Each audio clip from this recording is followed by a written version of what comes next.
গত 4 ডিসেম্বর হায়দ্রাবাদে তার নতুন ছবি পুষ্পা দ্য রুল এর প্রিমিয়ারের ভিড়ে পদপিষ্ট হয়ে এক মহিলার মৃত্যু হয়। সেই ঘটনায় গ্রেপ্তার করা হয় দক্ষিণী তারকা আল্লু অর্জুনকে। শুক্রবার তাকে চিকাদাপল্লী থানায় গিয়ে গেছে পুলিশ। হায়দ্রাবাদের সন্ধ্যা থিয়েটারে যে মহিলার মৃত্যু হয়েছে তার নাম রেবতী, 39 বছর। তার স্বামীর অভিযোগের ভিত্তিতে এফআইআর করেছে পুলিশ। সেই এফআইআর অনুযায়ী অভিযোগকারীর নাম ভাস্কর মাগুদাপল্লী। এই ঘটনার পর ইতিমধ্যে তেলেঙ্গানার রাজনৈতিক মহলে শুরু হয়েছে চাপন উত্তর। আল্লুর গ্রেপ্তারির পর বেশ কয়েক ঘন্টা কেটে গেলেও চুপ দক্ষিণী তারকারা। আপাতত কোনো বিবৃতি মেলেনি ছবির অভিনেত্রী রশ্মিকা মান্দানা কিংবা ফাহাদ ফাসিলের তরফে। এবার পাশে থাকার বার্তা দিলেন বরুণ ধাওয়ান।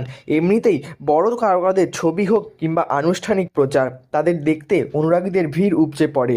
পুষ্পা 2 ছবির প্রচারের সময় সেখানে সেখানে গিয়েছিল আল্লু ও রশ্মিকা। সেখানে মানুষের ঢল, ভক্তদের উন্মাদনা ছিল চোখে পড়ার মতো।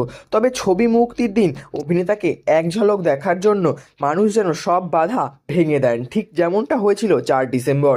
এই মুহূর্তে ছবির বেবি জান প্রচারে জয়পুরে রয়েছেন বরুণ। সেখানেই তিনি জানান, সব সময় একজনের ওপর দোষ চাপিয়ে দেওয়াটা ঠিক নয়। বরুণ বলেন, যা ঘটেছে তার প্রতি সমবেদনা রয়েছে, তবে সব সময় নিরাপত্তা বা সুরক্ষার দায়িত্ব কিন্তু অভিনেতার হাতে থাকে না। এরকমই নিত্য নতুন আপডেটের জন্য আমাদের চ্যানেলটি সাবস্ক্রাইব করে আমাদের পাশে থাকুন। ধন্যবাদ।